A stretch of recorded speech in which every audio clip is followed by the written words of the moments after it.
Hey everyone, ever had your passion mocked by the people who are supposed to support you? That thing you love, that you pour your heart into, only to have it called weird or a phase? It can make you want to hide your gifts from the world. But what happens when an actual expert, a total stranger, sees the brilliance that your own family is blind to? This is a story for anyone who's ever been told their art isn't good enough.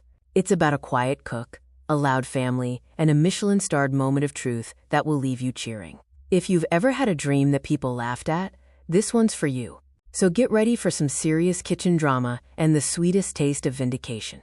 And hey, make sure you subscribe and hit that notification bell. You won't want to miss this. Let us know in the comments about a talent you have that people underestimated. Now, let's get into the story. The scent of toasted cumin and caramelized onions was Nina's sanctuary. In her small apartment kitchen, she was a queen, an alchemist. She'd take the humble lentil, the overlooked root vegetable, the forgotten cut of meat, and through patience and intuition, transform them into something magical. Her cooking wasn't about following recipes from glossy magazines. It was about feeling.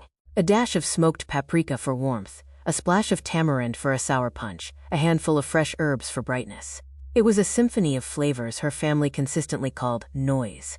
"Smells ethnic in here," her Aunt Carol would announce, fanning the air dramatically every time she visited. "Can't you just make a normal meatloaf like everyone else?" Nina's family was one of quiet suburbs and loud opinions. Their culinary world was beige, overcooked roast beef, gravy from a powder, vegetables boiled into submission. Her creations, vibrant with color and bold with spice, were a threat to their delicate palates. The worst was the annual family dinner at the Oak Room, a stuffy, traditional steakhouse her uncle loved for its classic menu. It was a night Nina dreaded. It was always the same. She'd order something adventurous, the seared scallops with a saffron risotto, the duck confit, and the table would descend into a chorus of teasing. "Ooh, fancy," her brother Matt would sneer, shoveling a bite of his prime rib. "Duck? Isn't that just a greasy chicken? Why don't you get a real meal?" "All those weird spices must be why you're still single," her cousin Sarah would add with a saccharine smile. "A man wants a woman who can make a good pot roast, not whatever that is." Nina would shrink in her seat, pushing the beautiful food around her plate, her appetite gone. Her mother would pat her hand and whisper, "They just don't understand your creativity, honey. Maybe next time, just get the chicken." The message was clear. Her taste was wrong.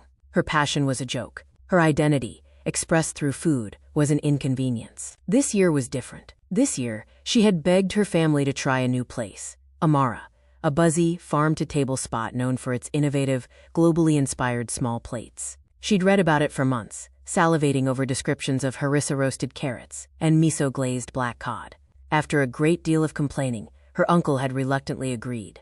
As they were led to their table, Nina felt a thrill. The room was warm and buzzing, filled with the happy clatter of people enjoying food that was alive with flavor. This was her element. Her family, however, looked like they'd landed on an alien planet.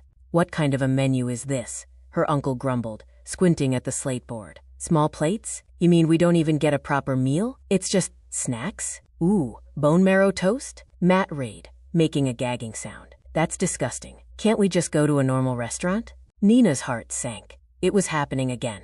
She ordered bravely. The beef tartare with a quail egg and crispy capers, the roasted cauliflower with a pomegranate molasses glaze, and the spiced lamb chops. When the food arrived, artfully arranged on shareable plates, the mockery began in earnest. "You're actually eating raw meat?" Sarah asked, her face a mask of horror. "That's how you get parasites, Nina. I saw a documentary." Aunt Carol poked at the cauliflower with her fork. "It's burnt. And what is this sticky stuff? It looks like motor oil. Just pass the breadbasket." Her uncle sighed, as if the very sight of the food was exhausting him. Nina sat silently, the exquisite tartare turning to ash in her mouth. The vibrant, exciting restaurant she'd been so excited about had become just another stage for her humiliation. She felt the familiar urge to apologize, to make herself smaller, to promise she'd order a plain salad next time. She was about to do just that when the restaurant's main door opened, and a ripple of energy moved through the dining room. Nina glanced over. A small group of people was being greeted by the manager with an unusual level of deference. The man at the center of the group was tall, with a sharp, intelligent face and an air of calm authority. He was dressed in a simple, elegant black chef's jacket. Nina's breath caught in her throat. She recognized him. It was Chef Marco Rossi. His restaurant, L'Essence, was a 2 Michelin-starred temple of gastronomy an hour away. He was a legend, a culinary god. She had every one of his cookbooks, his food philosophy dog-eared and highlighted. What was he doing here? The manager was leading him and his party on a tour of the restaurant. They were moving through the dining room, stopping at tables, chatting with the guests. They were getting closer. A wild, impossible thought flashed through Nina's mind. What if he saw her food? What if he, for 1 second, saw past the mocking faces of her family and saw the passion on the plate? It was a terrifying thought. What if he agreed with them? What if a Michelin-starred chef also thought her choices were weird? Her family, oblivious to the celebrity in their midst, continued their critique. See, even that fancy chef guy wouldn't eat this slop, Matt said, gesturing vaguely with his fork toward Chef Rossi. That was the final straw. The years of condescension, the constant dismissal, crystallized into a single, defiant point of courage. As Chef Rossi's group neared their table, Nina did something she never did. She stopped hiding. She picked up her fork, looked her brother dead in the eye, and took a large, deliberate, and proud bite of the spiced lamb chop. The lamb was perfect, a crisp, fragrant crust giving way to juicy, pink, perfectly cooked meat. The flavors, rosemary, garlic, a hint of chili, bloomed on her tongue, a private rebellion. She held her brother's gaze as she chewed, a silent challenge. For a moment, the only sound at their table was the soft click of her fork against the plate. It was in that charged silence that Chef Marco Rossi arrived at their table. The manager beamed. Everyone, a special treat. Chef Marco Rossi of L'Essence is visiting us tonight. Nina's family stared, momentarily stunned into silence. Aunt Carol's mouth was slightly agape. Matt quickly put down the piece of bread he'd been using to scrape the motor oil glaze off his plate. Chef Rossi offered a polite, professional smile. I hope you're enjoying your meal at Amara. His accent was a soft Italian lilt. His eyes, a sharp, discerning brown, did a quick automatic scan of the table, taking in the half-eaten plates, the body language. They lingered for a fraction of a second on Nina's plate, the only one that looked like it had been engaged with any real intent. It's interesting, her uncle managed, his voice strained. We were just saying how unusual the flavors are, Aunt Carol added, her criticism now dressed up in timid politeness for the famous chef. Chef Rossi's smile didn't waver, but his eyes grew more focused. They settled on Nina's plate of lamb chops. One was missing, the other two remained. The vibrant green of the chimichurri-style sauce, a stark contrast to the seared meat. Ah, the spiced lamb, he said, his tone shifting from polite host to curious professional. A difficult dish to balance. The spice rub can easily overpower the lamb. He looked directly at Nina. May I? The question was so unexpected, so surreal, that Nina could only nod, her throat tight.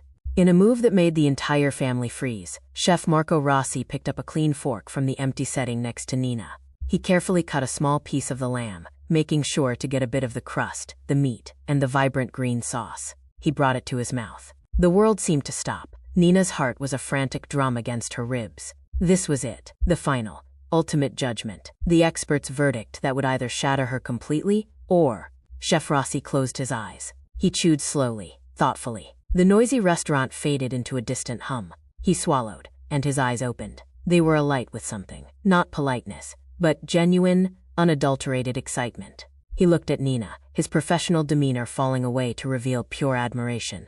This is brilliant, he said, the word landing, with the weight of absolute truth in the silent space around their table. The balance is extraordinary. You've used fennel pollen in the crust, haven't you? And the sauce, it's not just parsley. There's mint. And something else, a touch of preserved lemon. It cuts through the fat of the lamb perfectly. It's bold. It's confident. He put the fork down and looked at Nina not as a diner, but as a peer. This is not just eating. This is understanding. Who chose this dish? Nina found her voice, though it was barely a whisper. I did. Chef Rossi's gaze was intense, respectful. You have a remarkable palate. Truly. This is the work of someone who doesn't just cook but who feels food. He then turned his attention to her other plates. The tartare, the cauliflower. He didn't taste them, but his appreciative nod was enough. A cohesive, intelligent selection. You came here to eat. He handed a crisp, white business card to Nina, who took it with trembling fingers. If you ever want to stage in a professional kitchen, call me. Talent like yours shouldn't be hidden. With a final, respectful nod to the stunned table, Chef Rossi and his entourage moved on, leaving behind a silence so profound it was deafening. Nina looked down at the card in her hand. Marco Rossi, chef proprietor. L'Essence. It felt like a talisman, a key to a world she'd only dreamed of. She slowly looked up at her family. Every single one of them was staring at her. But the mockery was gone. The condescending smirks, the eye rolls, the patronizing pats vanished. In their place was a collection of utterly bewildered, completely deflated faces. They looked at the card in her hand, then at the plates of food they had just ridiculed, and finally at her. They had nothing to say. The authority of a Michelin star had spoken, and their opinions had been rendered not just irrelevant, but embarrassingly foolish. The weird recipes had just been validated by one of the most respected culinary minds in the country. The noise they'd complained about had been revealed as a symphony, and they had been deaf to it all along. The ride home was a study in quiet humiliation. The usual post-dinner chatter, rehashing the weird food and Nina's strange choices, was conspicuously absent. The car was filled with a thick, uncomfortable silence, broken only by the hum of the engine. Nina sat in the back seat, looking out the window at the passing streetlights, the business card a solid, reassuring weight in her pocket. Her brother Matt, who had been the loudest critic, didn't say a word. He just stared straight ahead, his earlier bravado completely deflated. Aunt Carol fiddled nervously with her purse strap. Her uncle drove with a white-knuckled grip on the steering wheel. The foundation of their collective judgment had been dynamited by a single, unimpeachable source, and they were struggling to find their footing in the rubble. When they pulled up in front of Nina's apartment building, the usual rushed goodbyes didn't happen. "Well, that was certainly an evening," her mother finally said, her voice unnaturally high. Nina simply smiled, a calm, genuine smile. "It was. Good night, everyone." She got out of the car and walked towards her building without a backward glance. She didn't need one. She didn't need to see their confused faces anymore. The victory wasn't in their silence. It was in her own newfound quiet confidence. Up in her apartment, the familiar, comforting smells of spices welcomed her home. She took the business card out of her pocket and placed it on her kitchen counter, next to a bowl of vibrant yellow lemons. She wasn't sure if she would call Chef Rossi. The offer was incredible, a dream, but that wasn't the point. The point was that he had seen her. A stranger had looked at her passion and called it brilliant. He had seen the intention behind her choices, the soul in her cooking. That validation, from someone who truly understood, was a shield that would protect her from any future mockery. The next day, her phone buzzed. It was a text from her cousin Sarah. "Hey Nina, that was really cool about the chef last night. Maybe you could teach me how to make that lamb sometime." Nina read the message, a small, wry smile touching her lips. It wasn't an apology, but it was a start. It was a crack in the wall. The people who had mocked her were now, tentatively, wanting to see what she saw. She didn't reply immediately. She walked to her kitchen, opened the fridge, and looked at the beautiful, colorful ingredients within. She pulled out an eggplant, some fresh basil, a clove of garlic. She had no recipe in mind, just a feeling. As she began to cook, dicing the eggplant into perfect cubes, crushing the garlic, she realized the greatest lesson of the previous night. Real talent doesn't need constant validation. It just needs the courage to be seen, even by one person who matters.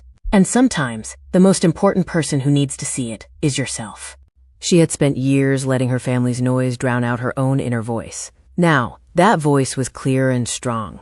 It was the voice that knew when a dish needed more acid, more heat, more love. It was the voice of a true cook. She finished the text back to Sarah. "Sure, but fair warning, I use a lot of weird spices." She hit send, picked up her knife, and got back to work. The sounds of her own kitchen the only applause she would ever need.